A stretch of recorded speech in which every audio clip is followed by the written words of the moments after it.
Hello everyone. तो कैसे हैं आप लोग? मेरे ख्याल से आप अच्छे होंगे क्योंकि आप हमारा लेक्चर देखते हो और हमारा लेक्चर जो होता है एनिमेशन के साथ होता है और पीपीटी भी सॉल्व किया हुआ मिलता है। खैर वो तो बात की बात है। आज हम पढ़ने वाले हैं प्लांट एनाटॉमी के बारे में। और हम सबको पता है एनाटॉमी का मतलब होता है अंदर की चीज़ों के बारे में। इतना बायोलॉजी सभी को पता होता है। तो अब हम प्लांट एनाटॉमी में क्या पढ़ेंगे सर? तो उसके सेल को देखेंगे, उसके टिश्यूज़ को देखेंगे, उसके स्ट्रक्चर को देखेंगे और उसके प्लांट ऑर्गन्स को देखेंगे। तो जैसा कि आपको याद होगा कि हमने सेल बायोलॉजी में से पूरा सेल का स्ट्रक्चर को देखा था, सेल साइकिल और डिवीजन में उसके साइकिल को भी देख लिया था, डिवीजन को भी देखा था।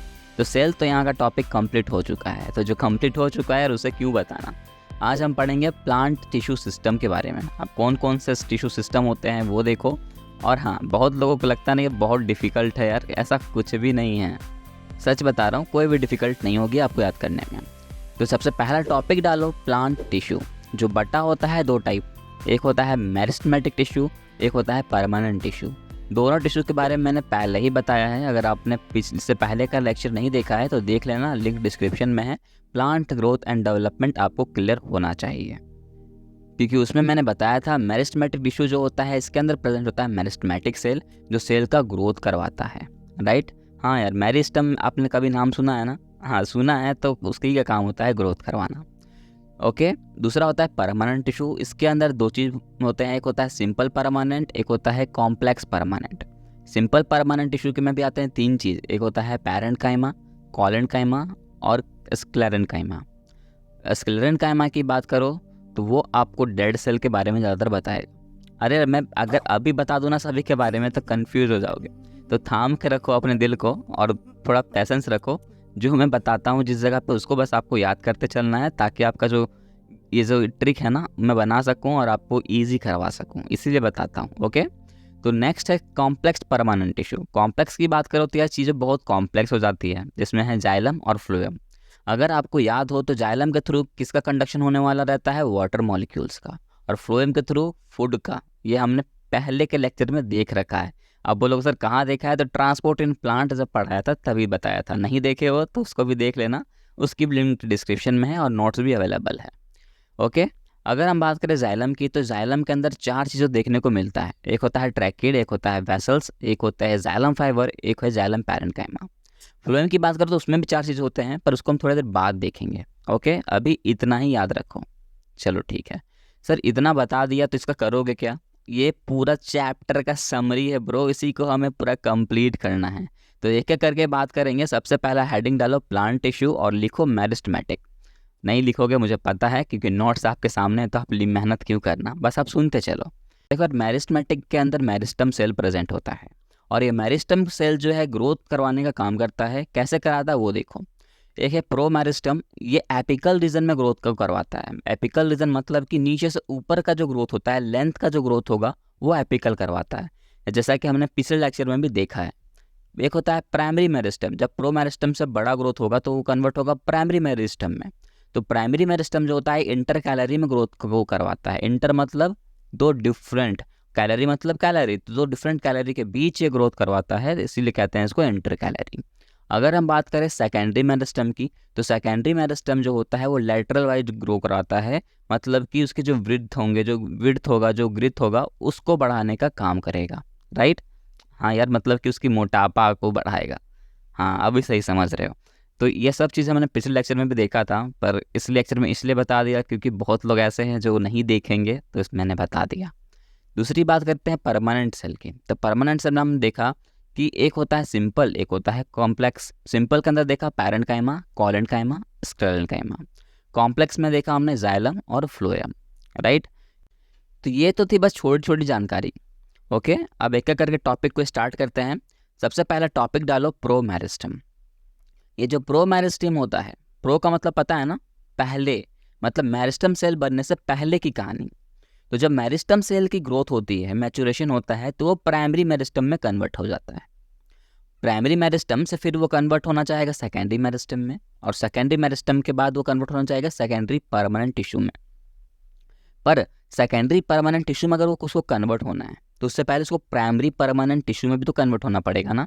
तो प्राइमरी मेरिस्टम टिश्यू कब बनेगा? जब प्राइमरी मेरिस्टम बना होगा। कंफ्यूज होते जा रहे हो? रुको रुको रुको, वेट करो, सिर से समझाता हूँ। जो प्रो मेरिस्टम है उसमें ग्रोथ हुआ, उसमें मैचुरेशन हुआ, वो बन गया प्राइमरी मेरिस्टम। उसमें फिर डिफ्रेंसिएशन होता है, मतलब कि ये वो सोचेगा अब मैं इतना तो बड़ा हो गया हूँ, मुझे और भी बड़ा होना है। तो जैसे ही वो सोचेगा और बड़ा होना है तो उसमें क्या होगी, ग्रोथ होनी स्टार्ट हो जाएगी। तो ग्रोथ होगा तो टिश्यू में भी ग्रोथ होना शुरू हो जाएगा। तो टिश्यू में ग्रोथ जब हो जाती है तो वो टिश्यू को कहेंगे परमानेंट टिश्यू, मतलब वो धीरे धीरे वो मैच्योर होता जा रहा है, तो वो हो जाएगा परमानेंट टिश्यू। पर ये तो प्राइमरी मेरिस्टमेटिक था सर, प्राइमरी मेरिस्टम था, तो बिल्कुल तो ग्रोथ भी कैसी होगी, प्राइमरी होगी। तो टिश्यू भी कैसे होंगे, प्राइमरी परमानेंट टिश्यू बनेंगे। इस प्रोसेस को कहेंगे डी डिफ्रेंशिएशन। जब भी टिश्यू जो है परमानेंट टिश्यू में कन्वर्ट हो जाएगा तो वो तो सोचेगा ना कि यार मुझे और भी डिवीज़न करनी है। तो उस कंडीशन पे क्या होता है, प्लांट कोशिश करता रहता है ग्रोथ करने की, लेकिन अगर नहीं कर पाता है तो मिस्टेक से कभी कभी देखते हो ना, उसके स्टिम्स कहीं से भी अराइज होने शुरू हो जाते हैं, राइट। तो फिर से नया स्टिम अराइज होगा, फिर से वो कन्वर्ट होना चाहेगा, फिर से ग्रोथ करवाएगा, तो वो कन्वर्ट हो जाएगा प्राइमरी मेरिस्टम में। और मेरिस्टम का मतलब हमेशा याद रखो कि इसका कहने का मतलब है ग्रोथ करवाना। मेरिस्टम है तो भैया ये ग्रोथ करवाता रहेगा। तो फिर से ग्रोथ होना स्टार्ट हो गया, तो हमने कह दिया उसको री डिफ्रेंशिएशन। ओके, और री डिफ्रेंशिएशन होने के बाद फिर से वो परमानेंट टिश्यू में कन्वर्ट हो जाएगा। उस परमानेंट टिश्यू कहेंगे सेकेंडरी परमानेंट टिश्यू। यार अब तो कोई डाउट नहीं होना चाहिए मेरे ख्याल से, फिर भी अगर रहता है तो आप मेरा पिछला लेक्चर भी देख सकते हो, उसमें भी मैंने अच्छे से डिटेल में बताया है, क्योंकि प्लांट ग्रोथ एंड डेवलपमेंट जो है इससे बहुत ही ज़्यादा लिंक्ड है, तो थोड़ा बहुत तो मैंने बताया ही है। ओके, खैर, तो यही थी सर कहानी, जो कि आपको थोड़ी बोरिंग लग रही होगी, पर थोड़ा बहुत तो बोर लगेगा ही यार, बायोलॉजी पढ़ रहे हो, मूवी तो देख नहीं रहे अपन, जो थोड़ा सा सिंपल लगे और पार हो जाए। और ख़ास करके अगर हम नीट की प्रिपरेशन कर रहे हैं तो फिर दिक्कत तो आएगी ना भाई।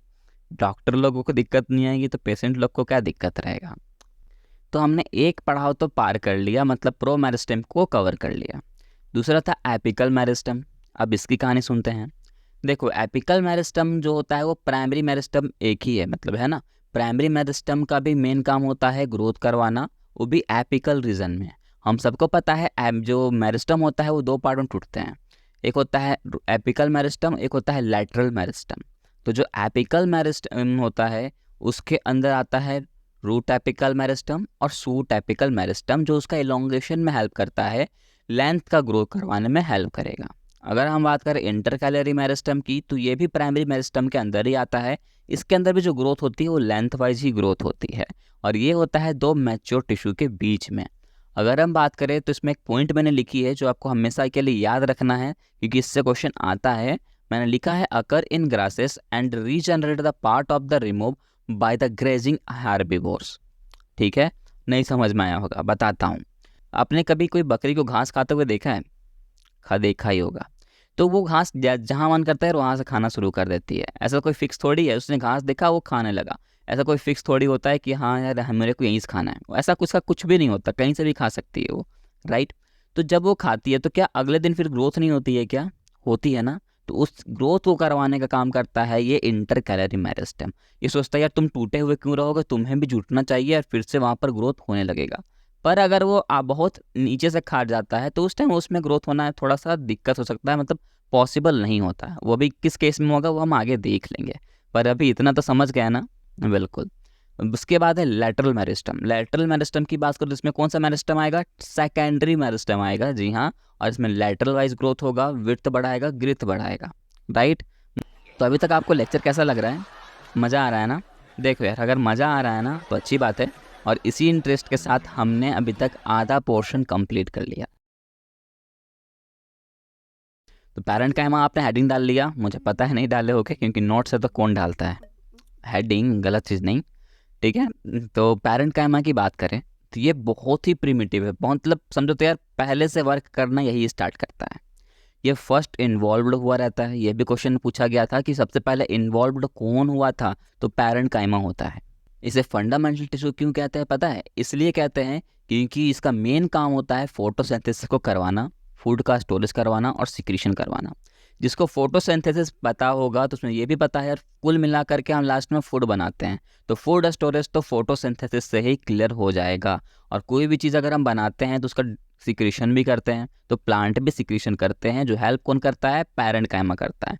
तो कहीं भी आपको पेरेंट काइमा दिख जाए तो ये समझ जाना वो फोटोसिंथेसिस करेगा, मतलब फूड का स्टोरेज करता ही होगा।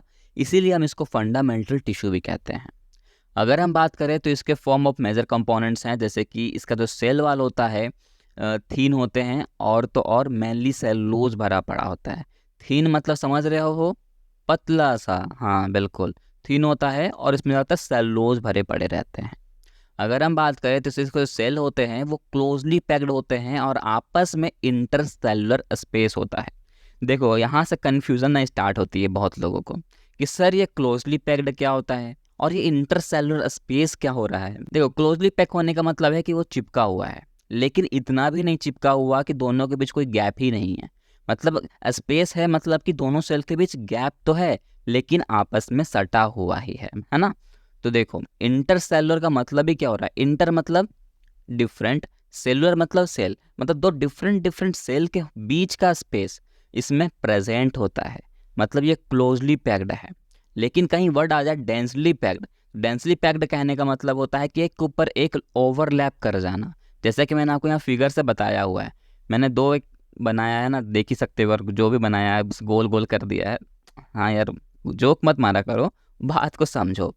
तो वहाँ मैंने दिखाया है कि एक में गैप है वो हो गया क्लोजली पैक्ड, और एक को मैंने दिखाया चिपका हुआ है वो है हमारा डेंसली पैक्ड। तो ये होता है क्लोजली पैक्ड। ओके क्लियर है बिल्कुल। इसकी सेल के शेप की बात करें तो ये होता है स्फेरिकल शेप का, ओवल शेप का, राउंड शेप का और पॉलीगोनल का। देखो यार याद जरूर कर लेना क्योंकि इससे भी क्वेश्चन आते हैं। अगर आपने यहाँ तक अगर टॉपिक क्लियर है ना तो अभी तक आपने नीट में से 3 क्वेश्चन सॉल्व कर लिए हैं। सोच लो यार, इतने छोटे छोटे टॉपिक से 3 क्वेश्चन आपने सॉल्व किया है, तो सोचो अगर आगे भी पढ़ोगे तो कितने क्वेश्चन सॉल्व कर लोगे। बिल्कुल। नेक्स्ट है कॉलेनकाइमा। तो कॉलेनकाइमा की बात करो तो ये लिविंग मैकेनिकल सपोर्ट प्रोवाइड करता है। लिविंग मैकेनिकल सपोर्ट मतलब जब तक जिंदा रहता है प्लांट तब तक ये सपोर्ट करेगा उसे। सपोर्ट कैसे प्रोवाइड करता है सर? देखो यार सपोर्ट किसी भी तरह से प्रोवाइड कर सकता है, उसके लेंथ वाइज से, ब्रेथ वाइज से, या तो फिर उसके लंबाई में, कैसे भी उसको मैकेनिकल सपोर्ट प्रोवाइड करना है, उसे गिरने से बचाना है। मतलब कि ऐसा नहीं होना चाहिए कि एक बार हवा चली और पेड़ गिर जाए। अगर पेड़ गिर जा रहा है तो उसका कॉलेनकाइमा स्ट्रॉन्ग नहीं है, वो मैकेनिकल सपोर्ट उसको प्रोवाइड नहीं कर रहा होगा। और गिरता कब है? जब वो सूख जाता है, मैच्योर हो जाता है तब। राइट, ओके बहुत बढ़िया। इतना तक अगर आपको पता है तो कॉलेनकाइमा समझने में दिक्कत नहीं आएगी। ठीक है बिल्कुल। तो कॉलेनकाइमा में हमने पहला पॉइंट तो देख लिया सर कि लिविंग मैकेनिकल सपोर्ट प्रोवाइड करता है। Homologous layer of patches present होते हैं। अगर हम बात करें तो जो सेल होते हैं थोड़े से थिक हो जाते हैं। थिक एंड क्यों होते हैं? क्योंकि इसको मैचुरेशन प्रोवाइड कर रहा है, तो यार थिक तो होता जाएगा ना। बिल्कुल। कहाँ पर होता है? तो कॉर्नर की तरफ होता है, क्योंकि वहाँ पर डिपोजिशन होता है सेलुलोज का, हेमी सेलुलोज का और पैकेटिन का। अगर आपको याद हो तो हमने सेलुलोज, हेमी सेलुलोज और पैकेटिन ये हमने पढ़ा था जब सेल बायोलॉजी कवर किया था। तो हमने कहा था जो सेल वाल होते हैं मेनली सेलुलोज होते हैं, हेमी सेलुलोज होते हैं, पैक्टिन होता है, प्रोटीन होता है। लेकिन इस चारों में से यहाँ पर 3 चीज़ ये प्रेजेंट हो रहा है कि नहीं हो रहा? तो बिल्कुल हो रहा है सर, याद रखते चलो। और हमने सब कुछ लिंक किया है ब्रो, तो मज़ा तो आ ही रहा होगा अगर आपने हमारा लेक्चर देखा होगा तो। खैर अगर हम बात करें सेल की शेप की तो ये होता है ओवल शेप का, स्फेरिकल होता है और पॉलीगोनल भी होता है। और इसमें इंटरसेलुलर स्पेस एब्सेंट होता है, मतलब समझ रहे हो यार, दोनों सेल के बीच जो गैपिंग होगी वो नहीं होगी। बहुत बढ़िया। अगर गैपिंग नहीं होगी तो ये कैसे हो जाएंगे? Densely packed. तो बिल्कुल ये डेंसली पैक्ड होते हैं, इसलिए तो थिक होता है। जी हाँ बिल्कुल। अगर हम बात करें तो इसमें ऑफ्टन कंटेन क्लोरोप्लास्ट होता है, ज़्यादातर क्लोरोप्लास्ट को कंटेन करके रखता है।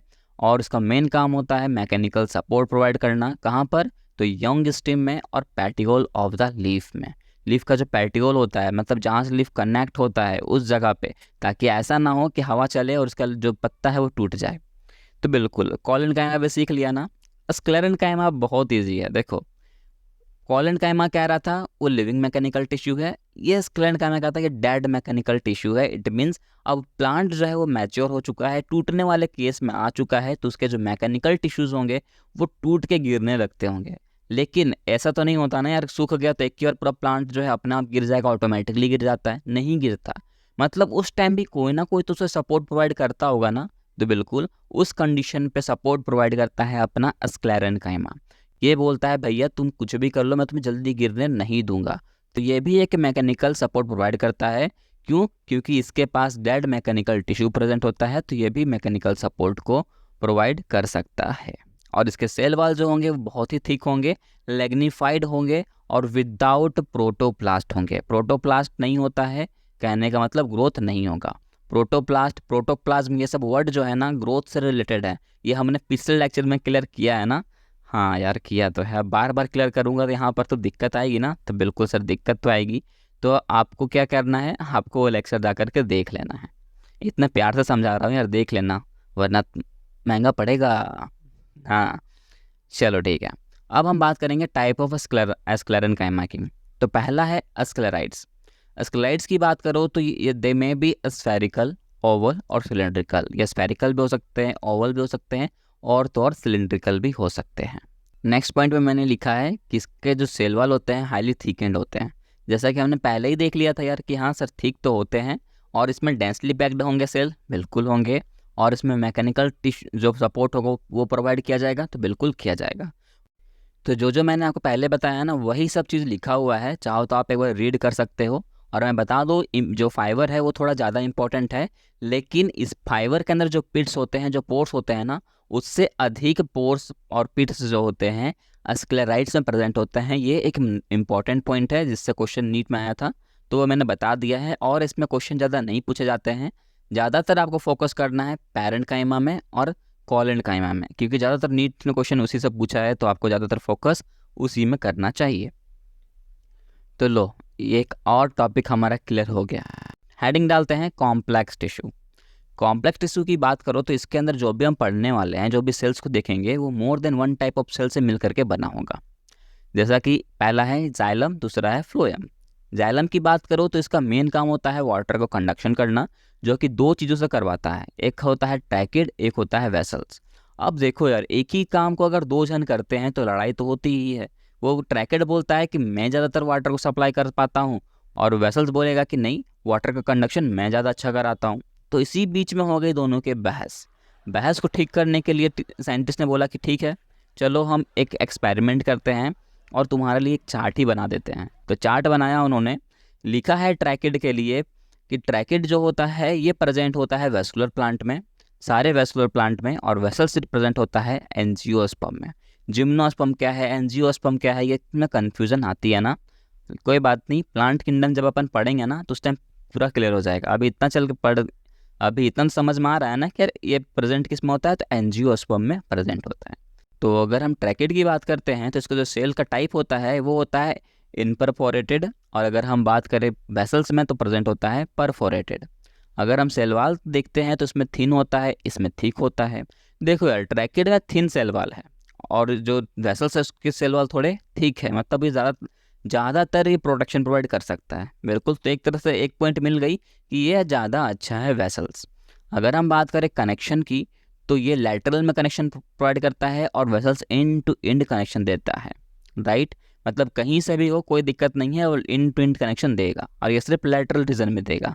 तो एक और पॉइंट मिल गया वेसल्स को।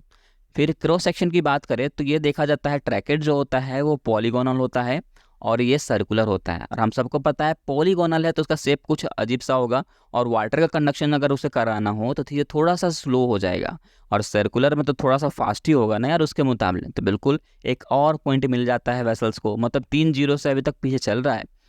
और उसके अलावा इसके अंदर देखा जाता है कि जो ल्यूमन होता है वो नैरो होता है, मतलब ल्यूमन का मतलब है होल। होल अगर वो ज़्यादा होगा तो ही ना वो ज़्यादा पानी को आखिर वो कंडक्शन कर सकता है ना, बिल्कुल। तो नैरो ल्यूमन होता है ट्रैकेड में, और वाइड नीडल प्रेजेंट होता है वेसल्स में। तो वाइड का मतलब होता है कि ज़्यादा होल, तो ज़्यादा होल है तो सिंपल सी बात है ज़्यादा वाटर का कंडक्शन वो करवाएगा। तो एक और पॉइंट मिल गया, तो 4 हो गया। अगर लेंथ की बात करें तो ये होता है 1 mm का, और ये होता है 10 सेंटीमीटर का। तो ये इसमें भी ये भी जीत गया। कुल मिला के अगर आप देखोगे ना तो पूरा तरह से जीत मिलती है वेसल्स को। तो हम बोल सकते हैं वेसल्स जो होते हैं वो ज़्यादा अच्छे से वाटर का कंडक्शन कराते हैं। और एक बड़ी बात, वेसल्स के अंदर पोर्स प्रेजेंट होता है जो वाटर मॉलिक्यूल्स को निकलने में हेल्प करते हैं। तो हम बोल सकते हैं इस प्रोसेस को पोरिफिकेशन, जो प्रेजेंट होता है वेसल्स में। ओके यार, ये देखो ये चीज़ मेरे को बतानी थी तो मैंने एक ही में लिंक करके समझा दिया। ओके, तो वेसल्स भी क्लियर हो गया होगा, ट्रैकेड भी क्लियर हो गया होगा। उसके बाद होता है जाइलम फाइबर। जाइलम फाइबर की मेन काम है सपोर्ट प्रोवाइड करना, और एक होता है जाइलम पैरेन्काइमा। पैरेन्काइमा का मैंने बताया है कि पैरेन्काइमा का मतलब है फूड का स्टोरेज करना, क्योंकि फोटोसिंथेसिस में हेल्प करता है। अगर हम बात करें फ्लोएम की, तो फ्लोएम के अंदर हमें साइटोट्यूब देखने को मिलेगा, कॉम्पेनियन सेल देखने को मिलता है, और तो और फाइबर देखने को मिलेगा, फ्लोएम फाइबर जिसको कहते हैं, और एक होगा फ्लोएम पैरेन्काइमा। क्लियर है? बिल्कुल। अगर हम बात करें जाइलम फाइबर की, तो जाइलम फाइबर को अपन वुड फाइबर भी कहते हैं, और ये हाईली थिकन वॉल्स होते हैं एंड ऑब्लिगेटरी ल्यूमन प्रेजेंट होता है। इसके अलावा जो भी हमने ट्रैकेट और वेसल्स देखा ना, उसके जो स्ट्रेंथ होंगे उसको बढ़ाता है, उसके स्ट्रेंथ को प्रोवाइड करता है। अगर हम बात करें तो ये जो जाइलम फाइबर होता है ये सैप्टेड भी हो सकता है और एसैप्टेड भी हो सकता है। तो यहाँ पर जाइलम फाइबर भी कंप्लीट हो गया। नेक्स्ट है जाइलम पैरेन्काइमा। जाइलम पैरेन्काइमा की बात करो तो ये जो सेल होगा वो लिविंग होगा, थिन सेल वाल होगा, क्योंकि पैरेन्काइमा मैंने देखा है थिन सेल वाल होता है। मेन काम होता है फूड का स्टोरेज करवाना, जिसके अंदर आता है स्टार्च, फैट्स और टैनिन्स। इसके अलावा यहाँ प्रेजेंट होता है रेड पैरेन्काइमेटस सेल। इसका मेन काम है वाटर का रेडियली कंडक्शन प्रोवाइड करना। राइट, ये बस याद कर लो यार, ज़्यादा सोचोगे तो प्रॉब्लम हो जाएगी। जो चीज़ आता ही नहीं है उसको याद करके क्या फ़ायदा, तो इसको बस एक बार रीड कर लो, काफ़ी है। यहाँ पर हमारा जाइलम का कहानी कंप्लीट होता है। नेक्स्ट है फ्लोएम। फ्लोएम की बात करो तो सबसे पहले देखे थे साइव ट्यूब। साइव ट्यूब का जो होता है, इसका जो सेल्स होंगे वो बने होते हैं साइव सेल से मिल करके। अगर हम बात करें तो जो साइव ट्यूब होता है ये अपना एसोसिएशन रखते हैं कंपेनियन सेल के साथ। अब बोलो सर ये उसके साथ एसोसिएट क्यों करते हैं, उसके साथ रहना क्यों पसंद करते हैं? देखो यार, कोई भी अगर किसी का सपोर्ट लेता है ना तो अपने फ़ायदे के लिए लेता है, हम सबको पता है। तो ये जो साइव ट्यूब होता है वो भी अपने फ़ायदे के लिए ही उसके साथ वो अपना अटैचमेंट रखता है। आप बोलो सर अपना फ़ायदा के लिए, तो हाँ, इसका फ़ायदा क्या है पता है? क्योंकि इसके अंदर न्यूक्लियस एब्सेंट होता है। अगर न्यूक्लियस एब्सेंट होगा तो ये अपना कमांड संभालेगा कैसे, ये तो कंफ्यूज हो जाएगा ना। तो इसीलिए वो अपना एसोसिएशन जो होता है वो कंपेनियन सेल के साथ रखता है, क्योंकि कंपेनियन सेल के पास उसका खुद का न्यूक्लियस प्रेजेंट होता है, जो इसीलिए कंपेनियन सेल जो होगा वो पूरा का पूरा फंक्शन को कंट्रोल करके रख पाता है। क्लियर है? बिल्कुल वही चीज़ मैंने यहाँ आपको लिखी भी है, दिख रहा है ना? तो बिल्कुल दिख ही रहा है। और तो और इसके जो इंड वॉल्स होते हैं वो परफोरेटेड होते हैं, साइव मैनर के जैसा, जो फॉर्म करते हैं साइव प्लेट्स को। तो साइव मैनर, साइव प्लेट्स आपको कोरिलेट करके आप खुद याद कर सकते हो, और क्वेश्चन नीट में आता है तो आप साइव ट्यूब और साइव प्लेट से तो अपने आप बता सकते हो ना यार। ऐसा थोड़ी है कि आप कंफ्यूज हो जाओगे उस टाइम, नहीं ना है ऐसा, बिल्कुल। तो साइव ट्यूब भी हमने देख लिया। नेक्स्ट है कॉम्पेनियन सेल। और हमने पता है कॉम्पेनियन सेल की खासियत क्या है, कि ये कनेक्ट होता है साइव ट्यूब के साथ, एसोसिएशन रखता है। जो हाँ सर एसोसिएशन भी रखता है, पर किसके थ्रू रखता है वो हमने तभी नहीं देखा था ना, अब देख लेते हैं। वो अपना एसोसिएशन जो होता है पिट्स के थ्रू रखता है। जी हाँ, जो कॉमन वाल होता है वहाँ पर जाके पिट्स अटैच हो जाता है, और उसी पिट्स के थ्रू ये अपना कनेक्शन बनाए रखता है।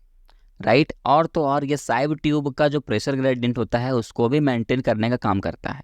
क्यों करता है ये तो क्लियर हो जाना चाहिए, क्योंकि इसका न्यूक्लियस जो होता है कंट्रोल करके रखता है सारे फंक्शंस को। तो सिंपल सी बात है, अगर साइव ट्यूब का सारा फंक्शन ये कंपेनियन सेल अगर कम जो है वो कंट्रोल करके रख रहा है, तो ये जो नॉर्मल फंक्शन है वो प्रेशर ग्रेडियंट का, वो भी तो एक कंट्रोल करेगा ना। तो यार बिल्कुल, अब तो क्लियर हो रहा है ना यार, बिल्कुल होता जा रहा होगा।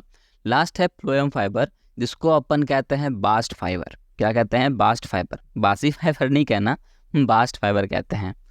जो बना होता है स्क्लेरेनकाइमेटस टिश्यू या फिर स्क्लेरेनकाइमा के सेल से। अब बोलोगे सर स्क्लेरेनकाइमा याद कर रहे होगे कि यार वो तो डेड सेल होते हैं, तो हाँ बिल्कुल सही पकड़े हैं। तो वही डेड सेल जो होता है उसी से मिलकर के बना होता है। और तो और ये elongated and branched have a needle like species.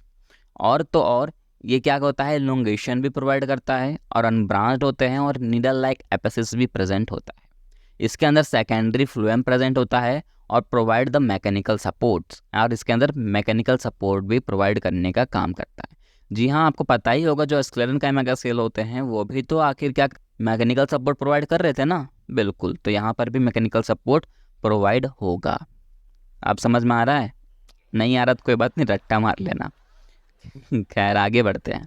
एक है फ्लोएम पैरेन्काइमा। फ्लोएम पैरेन्काइमा की बात करो तो पैरेन्काइमा से मैंने बार बार बताया है, पैरेन्काइमा आ गया तो समझ आना फोटोसिंथेसिस। फोटोसिंथेसिस मतलब कि फूड का स्टोरेज करेगा ही करेगा।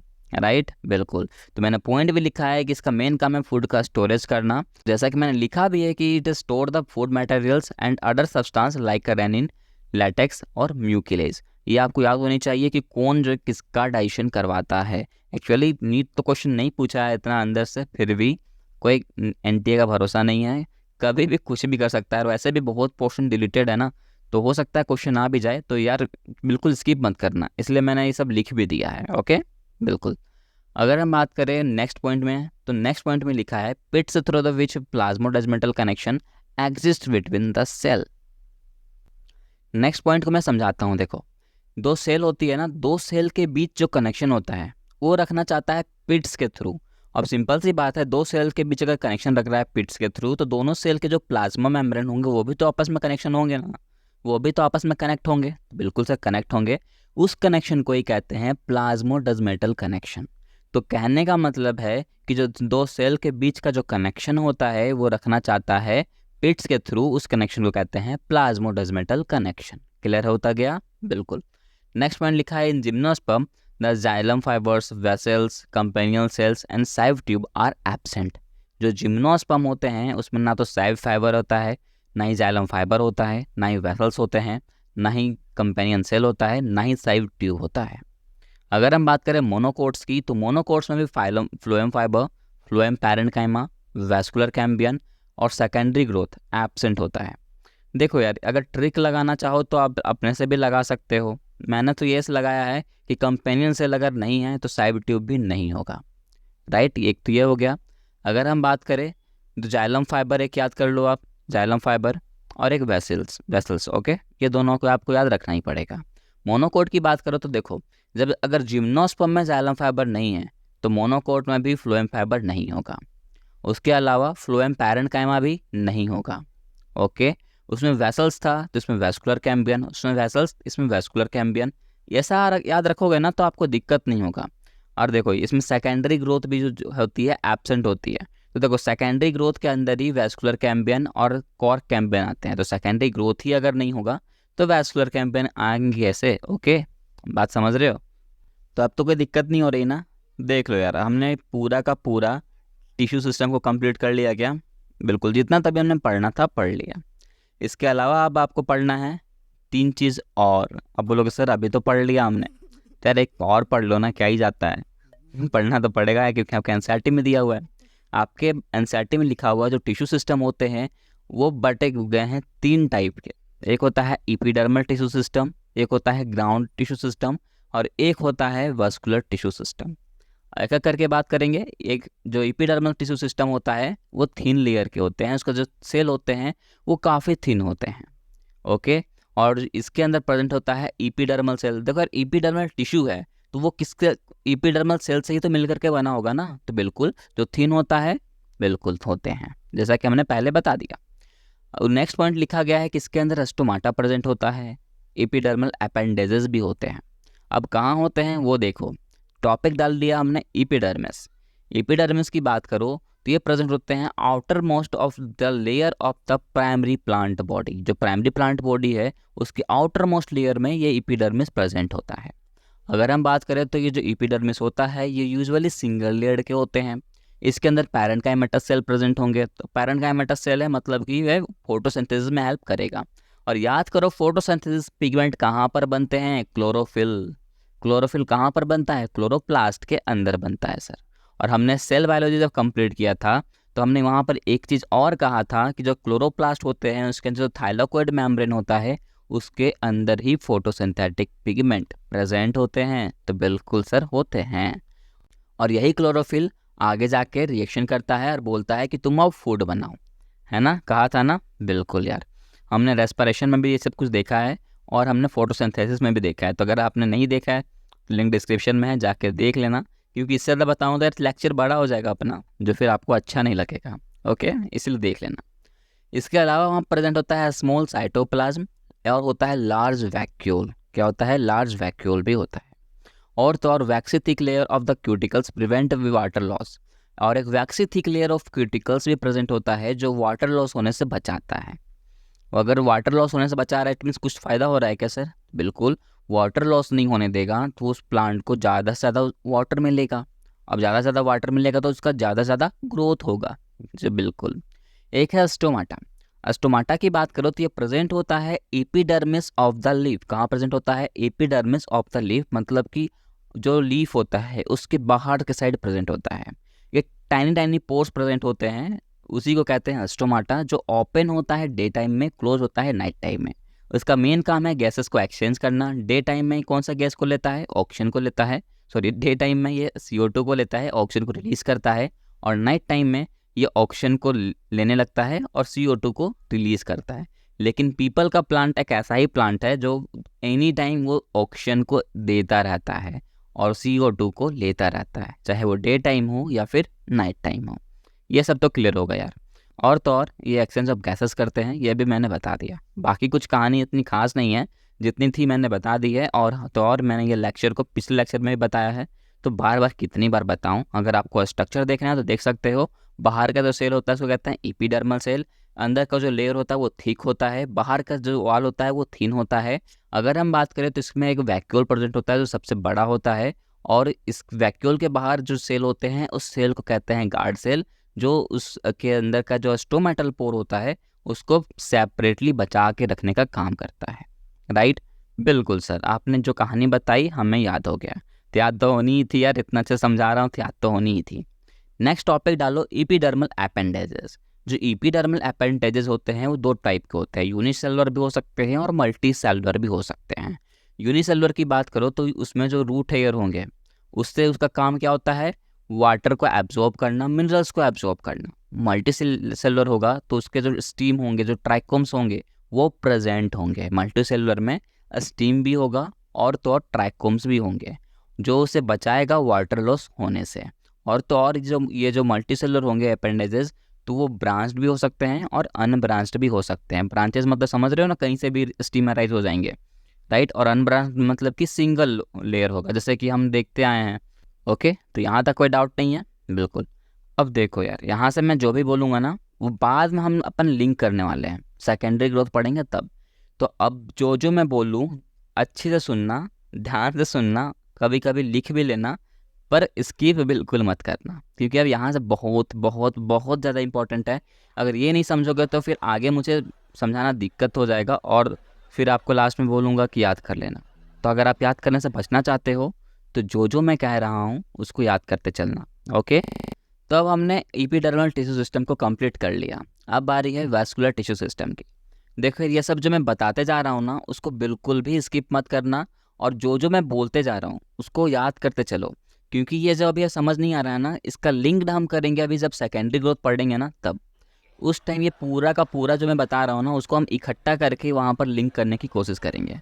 तो अगर आपको यहाँ तक अगर क्लियर होता जा रहा होगा डाउट ना, तो बाद में भी क्लियर हो जाएगा। अगर आपको यहीं पर डाउट क्लियर नहीं होगा तो बाद में और पेचीदा बन जाएगा।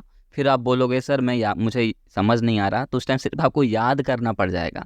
और मैं नहीं चाहता हूँ कि सिर्फ आप रट्टा मारो। ओके, समझ के चलोगे ना तो आप कहीं पर भी आपका काम आएगा, लेकिन अगर आप सिर्फ रट्टा मारना चाहोगे तो फिर वो बेकार हो जाएगा।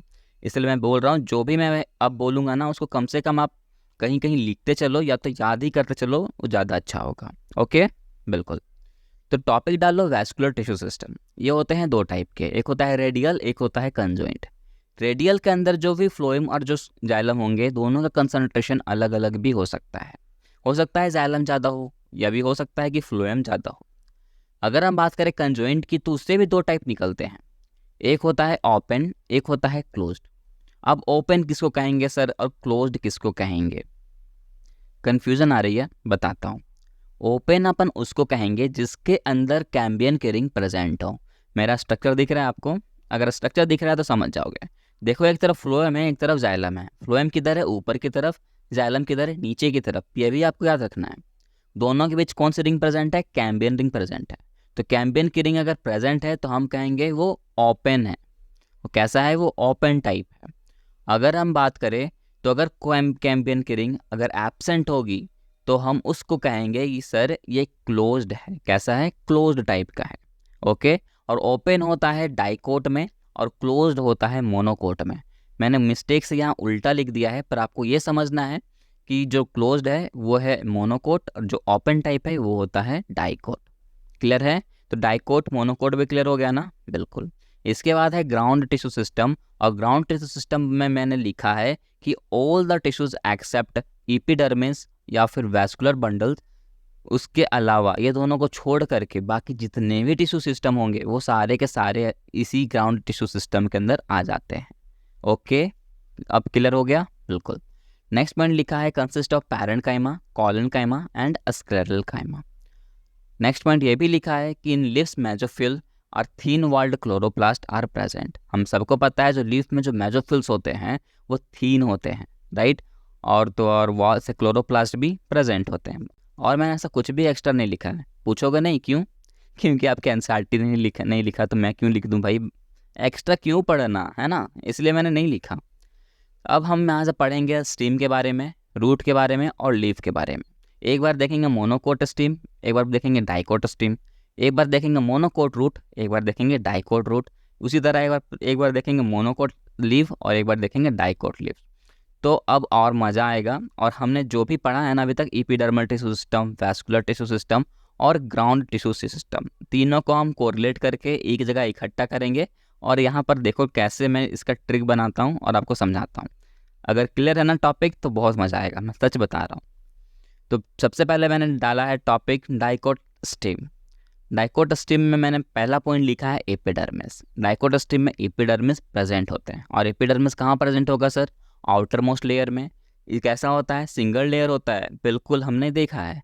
और तो और अस्टोमाटा भी प्रेजेंट होता है। क्यों? देखा था ना, हमने कहा था सर अस्टोमाटा कहाँ प्रेजेंट होता है? एपिडर्मल रीजन में प्रेजेंट होता है, कहा था, बिल्कुल। और तो और क्यूटिकल्स भी प्रेजेंट होंगे, तो सर हाँ बिल्कुल प्रेजेंट तो होंगे। ट्राइकोम्स भी प्रेजेंट होंगे। अस्टोमाटा होगा ना तो क्यूटिकल्स भी ऑटोमेटिकली होगा, इतना याद रखो, क्योंकि अस्टोमाटा लीफ में होता है, क्यूटिकल्स भी लीफ में होते हैं। दूसरा मैंने लिखा है कॉर्टेक्स। कॉर्टेक्स के 3 लेयर होते हैं, एक होता है आउटर लेयर, एक होता है मिडिल लेयर, एक होता है इनर लेयर। आउटर लेयर जो होता है इसको कहते हैं हाइपोडर्मिस, जो बना होता है कोलेनकाइमा से। अगर हम बात करें मिडिल लेयर की तो इसको कहते हैं, ये बना होता है कॉर्टेक्स से, और ये जो होता है पैरेन्काइमा से सेल से मिलकर के बना होता है। तो देखो यार, आउटर में याद रखो कोलेनकाइमा, मिडिल की बात करो तो पैरेन्काइमा। एमपी सर बोलते हैं ना, तो एमपी सर, तो मिडिल पैरेन्काइमा, ये याद रखना है। अगर हम बात करें इनर की, तो इनर जो होता है ये इंडोडर्मिस होता है। इंडो से तो मतलब ही याद हो जाएगा, इंडो मतलब अंदर। तो इनर में प्रेजेंट होता है इंडोडर्मिस, जिसके अंदर रिच इन स्टार्च होता है, और तो और इसके अंदर स्टार्च की सीध भी प्रेजेंट होती है। नेक्स्ट लिखा है मैंने पेरिसाइकिल। याद होगा पेरिसाइकिल हमने कहाँ पढ़ा है? ये सब कुछ हमने पढ़ा है जब हमने देखा था ट्रांसपोर्ट इन प्लांट में। वहाँ पर हमने देखा था किस तरह वाटर का कंडक्शन होता है, धीरे धीरे जाता रहता है। एपोप्लास्ट क्या होता है, सिम्प्लास्ट क्या होता है, ये सब हमने देखा है, राइट। नहीं देखा है तो लिंक डिस्क्रिप्शन में दी गई है, नोट्स भी अवेलेबल है, वहाँ से जा करके देख सकते हो। और कोई ऐसा पैसा थोड़ी है यार, जाके देखने में देख ही लो, क्या दिक्कत है ना? ठीक है। पेरिसाइकिल की बात करो तो ये प्रेजेंट होता है in the form of semi lunar patches of the sclerenchyma. तो बिल्कुल ये जो होता है एक सेमी ल्यूनर के फॉर्म में, पैचेज के फॉर्म में प्रेजेंट होता है, जो बना होता है स्क्लेरेनकाइमा से मिलकर के। तो पैरेन्काइमा, कोलेनकाइमा, स्क्लेरेनकाइमा, तीनों दिख लिया ना यहाँ पर, बिल्कुल। लेख है वैस्कुलर। वैस्कुलर की बात करो तो वैस्कुलर क्या, यहाँ प्रेजेंट होता है वैस्कुलर बंडल। और वैस्कुलर बंडल की बात करो तो वैस्कुलर बंडल इसमें कंजॉइंट होंगे और ओपन टाइप होंगे और इंडार्च कोड होगा। अब बोलोगे सर अभी समझ में आया मुझे कि यहाँ पर आपने हमें क्यों फोकस करने को कहा था, बोला था ना कंजॉइंट ओपन टाइप, कहा था, बिल्कुल। तो ये वैस्कुलर बंडल और कोई नहीं, जाइलम और फ्लोएम है। और कंजॉइंट है, इसका मतलब दोनों का कंसंट्रेशन सेम होगा, चाहे वो जाइलम हो चाहे वो फ्लोएम हो। देखा था ना, एक जाइलम था तो एक फ्लोएम था। ओपन टाइप है, इट मीन्स ये समझ में आ रहा होगा सर, ओपन टाइप है मतलब दोनों के बीच रिंग जो होगी प्रेजेंट होगी। कौन सी रिंग? कैम्बियन रिंग, बहुत बढ़िया। और तो और ये भी पता चल गया होगा कि कैसा है, डाइकोट है ना, तो बिल्कुल हम डाइकोट के अंदर ही तो पढ़ रहे हैं, तो बिल्कुल डाइकोट है, तो इतना कुछ आप लॉजिक लगाना शुरू कर दोगे। नेक्स्ट पॉइंट है कि एक कोड याद रख लो, एक कोड प्रेजेंट होता है, उसको कहते हैं इंडार्च कोड। क्या होता है? Endarch code. ओके, ठीक है। डाइकोट स्ट्रीम में आगे चलते हैं। एक रे होता है जिसको कहते हैं मेड्यूलरी रे। ये मेड्यूलरी रे जो होता है ये अरेंज होता है radially in the parenchymatous cell. अब बोलोगे सर कुछ समझ नहीं आ रहा, इसका स्ट्रक्चर देखो अभी समझ जाओगे। मैंने एक छोटा सा स्ट्रक्चर बनाया है। जिसमें मैंने लिखा है फ्लोएम और जाइलम है। किस तरह है तो देख सकते हैं कंजॉइंट के फॉर्म में, तो एक फ्लोएम है और एक जाइलम है। फ्लोएम किधर है, ऊपर की तरफ है, जाइलम किधर है, नीचे की तरफ है। तो ऐसे से तो बहुत ही ज़्यादा फ्लोएम और जाइलम प्रेजेंट होंगे ना, तो बिल्कुल बिल्कुल होंगे। उसी दोनों के बीच, उसी दोनों वैस्कुलर बंडल के बीच देखो रेडियली अरेंज होता है एक रे, उस रे को कहते हैं मेड्यूलरी रे। और सेंटर में जो जगह खाली है ना, उस जगह प्रेजेंट होता है पित्त। क्या प्रेजेंट होता है, पित्त प्रेजेंट होता है। क्लियर है। और ये सेल हम देख रहे हैं कौन सा सेल है सर, पैरेन्काइमेटस सेल है। स्क्लेरेन्काइमेटस क्यों नहीं लिया, क्योंकि यार वो डेड सेल है, उसको लेके क्या फ़ायदा। अब बोलोगे ठीक है सर स्क्लेरेन्काइमा ने लिया, कॉलिन्काइमा क्यों नहीं लिया, क्योंकि आपके एनसीईआरटी ने नहीं लिया। मेरा क्या है, मैं तो ले भी लेता, पर एनसीईआरटी ने नहीं लिया। और इसलिए नहीं लिया क्योंकि यार उसे ग्रोथ दिखाना है, और ग्रोथ ज़्यादा अच्छा कौन करवाता है, तो पैरेन्काइमेटस सेल कराता है यार। पहले से ही है यार वो, बहुत पुराना सेल है, तो मतलब उसी पे ज़्यादा फोकस किया जाएगा ना। तो बिल्कुल यार प्रिमिटिव है, हमने पहले ही देखा है, तो कैसे इसको छोड़ देते हैं एनसीईआरटी, है ना। बिल्कुल। तो डाइकोटोस्टिम की कहानी कंप्लीट हो गई। अब है मोनोकोटोस्टिम। मोनोकोटोस्टिम की बात करो तो यहाँ पर आपको देखना है हाइपोडर्मिस। हाइपोडर्मिस जो होता है वो स्क्लेरेन्काइमा से मिलकर के बना होता है। और आपको याद होगा कि डाइकोटोस्टिम में हमने देखा था कि जो स्क्लेरेन्काइमा होता है वो स्क्लेरेन्काइमा किसको हेल्प कर रहा था, तो सर पेरिसाइकिल कर रहा था, और इसमें हाइपोडर्मिस को कर रहा है। क्लियर है। और वेस्कुलर बंडल की बात करो तो इसके वेस्कुलर बंडल भी प्रेजेंट होते हैं, जो सराउंडेड होते हैं बंडल सीट से। किससे होते हैं, बंडल सीट से सराउंडेड होते हैं, और कंजॉइंट होते हैं और क्लोज होते हैं। तो बिल्कुल यार ये कंजॉइंट भी होते हैं, मतलब इसमें भी जाइलम और फ्लोएम का कंसंट्रेशन सेम होगा। उसके बाहर एक सीट प्रेजेंट होगी जैसा कि हमने देखा था, और तो और इसके अंदर कैम्बियन रिंग एब्सेंट होगी, मतलब ये क्लोज्ड होगा क्योंकि ये मोनोकोटोस्टिम है। देखा, लॉजिक क्लियर हो गया ना। बिल्कुल। और तो और इससे वो वाटर कंडक्टिंग कैविटीज़ भी करता है। तो मोनोकोटोस्टिम भी क्लियर हो गया। तो स्टीम का पार्ट कवर हो गया। अब आते हैं रूट में। रूट को देखते हैं सबसे पहले डाइकोट रूट। डाइकोट रूट की बात करें तो सबसे पहले मैंने लिखा है फिर से एपिडर्मिस। एपिडर्मिस की बात करो तो सिंगल लेड होता है, क्यूटिकल्स एब्सेंट होंगे। बात तो सही है, एब्सेंट क्यों होंगे सर, बात करो। हम अभी क्या पढ़ रहे हैं, रूट के बारे में पढ़ रहे हैं। रूट में कभी क्यूटिकल्स होते हैं क्या, नहीं होते हैं। रूट में कभी एस्टोमाटा होगा क्या, नहीं होगा। तो सर प्रेजेंट क्या होगा, रूट हेयर प्रेजेंट होगी जो वाटर मॉलिक्यूल को एब्जॉर्ब करने का काम करेगा। राइट, हाँ। नेक्स्ट है कॉर्टेक्स। कॉर्टेक्स की बात करो तो इसमें कोई भी टाइप का नहीं होता, सिंगल कॉर्टेक्स होता है जो बना होता है पैरेन्काइमेटस सेल से। ओके। और इसमें हाइपोडर्मिस एब्सेंट होता है। और हमने हाइपोडर्मिस किस में देखा, तो याद कर लेना, हमने हाइपोडर्मिस मोनोकोटोस्टिम में देखा, जो बना होता है स्क्लेरेन्काइमा से मिल करके। ओके। बस यही नीट ने क्वेश्चन पूछा था घुमा फिरा करके। तो अगर आप ये लेक्चर अगर आप देख रहे हो ना, तब क्वेश्चन आपको कैसे भी पूछ ले आप सही दोगे आंसर, भरोसा है मुझे इतना आप पर। ओके। एक है एंडोडर्मिस। एंडोडर्मिस की बात करो तो ये बैरल शेप्ड सेल होता है विदाउट इंटरसेलुलर स्पेस, मतलब दोनों सेल के बीच जरा सा भी स्पेस नहीं होगी, मतलब ये डेंसली पैक्ड होंगे। और इसके अंदर कैस्पेरियन स्ट्रिप्स प्रेजेंट होती है, जो बना हुआ होता है सुबेरिन प्रोटीन से। किसके थ्रू बना होता है, सुबेरिन प्रोटीन से मिलकर के बना होता है। देखो यार, सुबेरिन प्रोटीन और ट्यूब्यूलिन प्रोटीन दोनों अलग अलग होते हैं। ट्यूब्यूलिन प्रोटीन जो होता है वो माइक्रोट्यूब्यूल्स में प्रेजेंट होता है, जिसमें सिलिया और फ्लैजिला आते हैं। सुबेरिन प्रोटीन जो होता है इस इंडोडर्मिस के अंदर आते हैं, ये आपको याद रखना है। जो किस में होता है, हेल्प करता है, तो भैया कैस्पेरियन स्ट्रिप में प्रेजेंट होता है। कैस्पेरियन स्ट्रिप एक स्ट्रिप्स है जो कि वाटर को ब्लॉक करने का काम करता है, जो कि इंडोडर्मिस में जाकर के चिपक जाता है, जैसा कि हमने ट्रांसपोर्टिन प्लांट में भी देखा है। अगर नहीं देखा है तो लिंक डिस्क्रिप्शन में है, जाके देख लेने का रे भैया। ओके, देख लेना बस। ठीक है, ये भी क्लियर हो गया। डाइकोट रूट में और आगे आते हैं। नेक्स्ट है पेरिसाइकिल। पेरिसाइकिल की बात करो तो पेरिसाइकिल जो होता है वो थिक वाल्ड होता है, और ये बना होता है पैरेन्काइमेटल सेल से मिलकर के। पी और पी याद रख लेना। उस हमने याद होगा कि पेरिसाइकिल उस टाइम स्क्लेरेन्काइमा सेल से बन रहा था, अभी किससे बन रहा है भैया, पैरेन्काइमेटल सेल से बन रहा है। क्लियर है, बिल्कुल। तो रूट में अलग होता है, स्टिम में अलग होता है, दोनों आपको याद रखना पड़ेगा। नेक्स्ट है वैस्कुलर बंडल। वैस्कुलर बंडल मतलब कि जाइलम और फ्लूएम। ये इसमें होता है रेडियल। क्या होता है, रेडियल। रेडियल में भी कैसा होता है, एग्जार्च होता है। कैसा होता है, एग्जार्च होता है। देखो यार, एग्जार्च और इंडार्च भी हम देखेंगे पर थोड़ा देर बाद, अभी तो ये याद कर लो ना कि इंडार्च होता है कि एग्जार्च होता है। ओके, ठीक है। नेक्स्ट है कंजक्टिव टिश्यू। कंजक्टिव टिश्यू कहने का मतलब है दो सेल को कनेक्ट करने का काम करना। ओके, जो कौन कौन से सेल को कनेक्ट करता है, तो जो पैरेन्काइमा का सेल है उसको कनेक्ट करने का काम करता है। Between the xylem and phloem. Okay, एक होता है पिथ जो कि स्मॉल होता है और कभी कभी इस डाइकोट रूट में एब्सेंट होता है, या तो होगा तो बहुत छोटा और नहीं होगा तो बिल्कुल नहीं। मोनोकोट रूट ये इंपॉर्टेंट है, रूट में मोनोकोट रूट बहुत ज़्यादा इंपॉर्टेंट है क्योंकि 2021, 2022 और 2023 से क्वेश्चंस आए हैं, वो भी मोनोकोट रूट से ही, डाइकोट रूट से नहीं आया। डाइकोट स्टेम से आता है और मोनोकोट रूट से आ रहा है, तो यार इसको बिल्कुल भी स्किप मत कर लेना। ओके, देखो जो मैं बोलता हूँ उसको समझो। ये जो मोनोकोट रूट होता है सिमिलर होता है डाइकोट रूट से, सबसे पहला पॉइंट ही सबसे मज़ेदार है, मतलब जो जो हमने फीचर्स देखा ना सारा सेम होता है।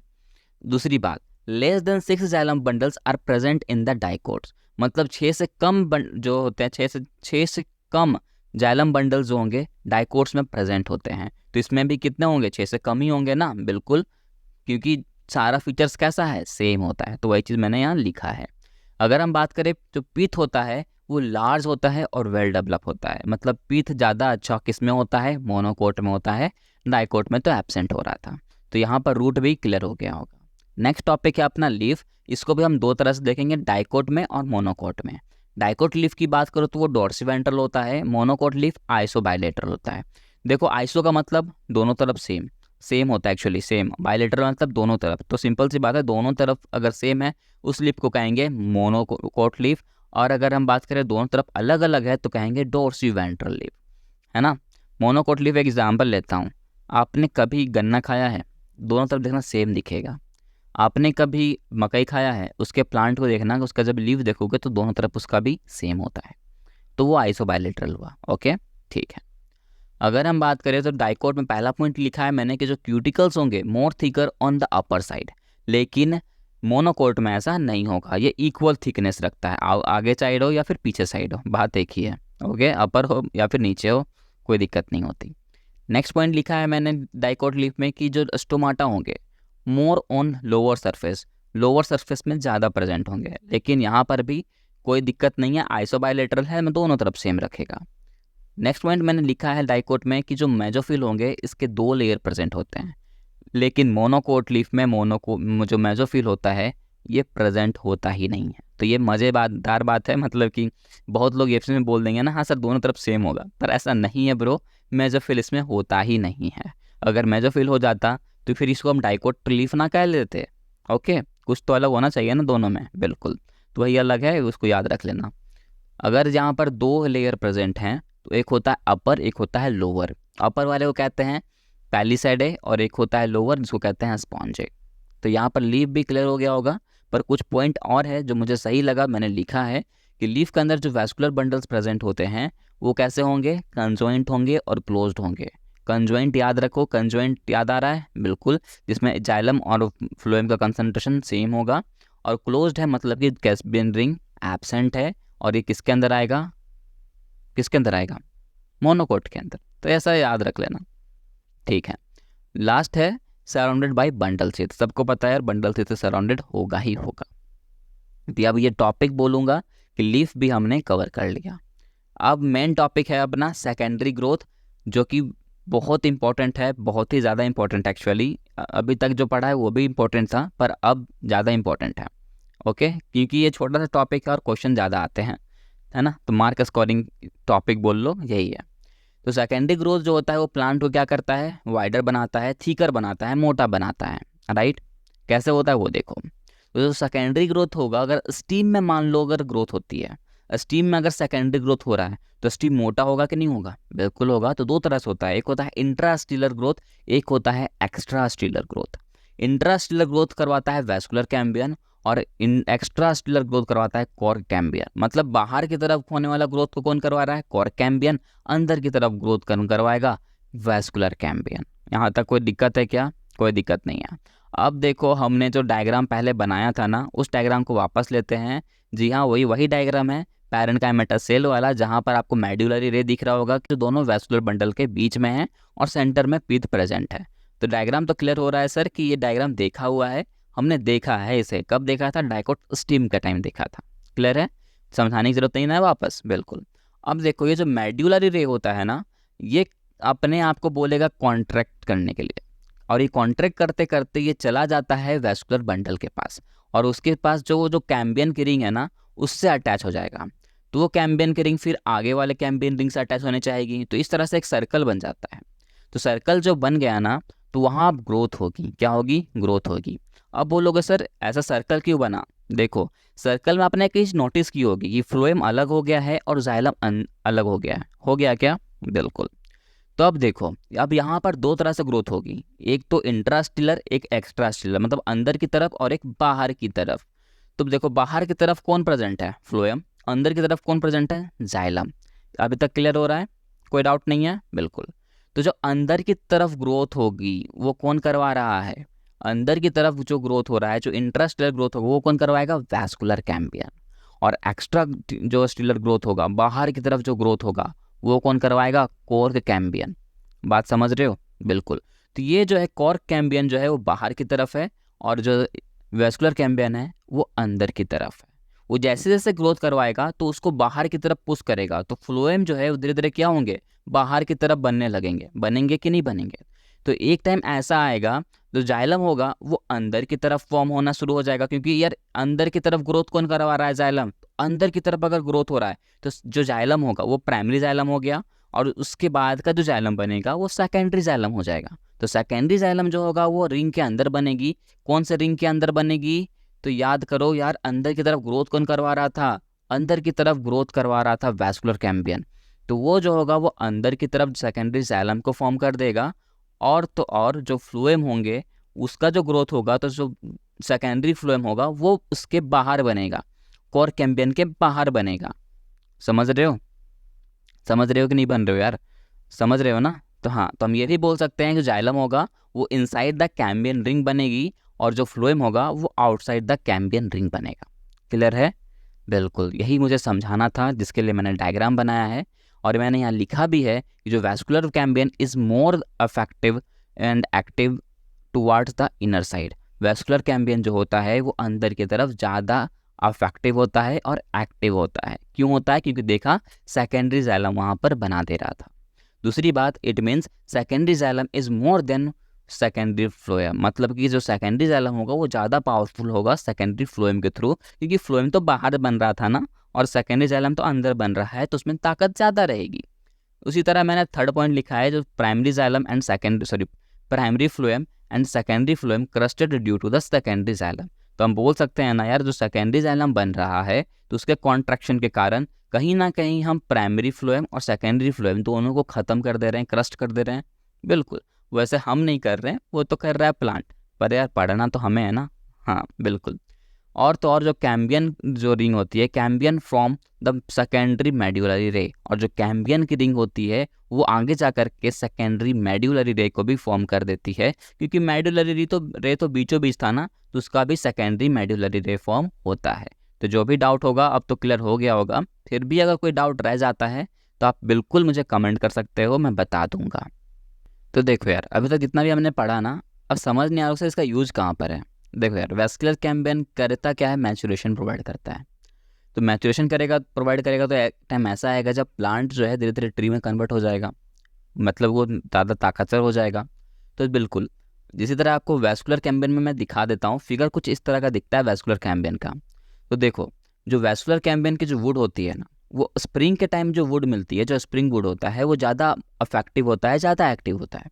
और जो ऑटम के टाइम में जो वुड मिलती है वो लेस अफेक्टिव होता है, लेस एक्टिव होता है।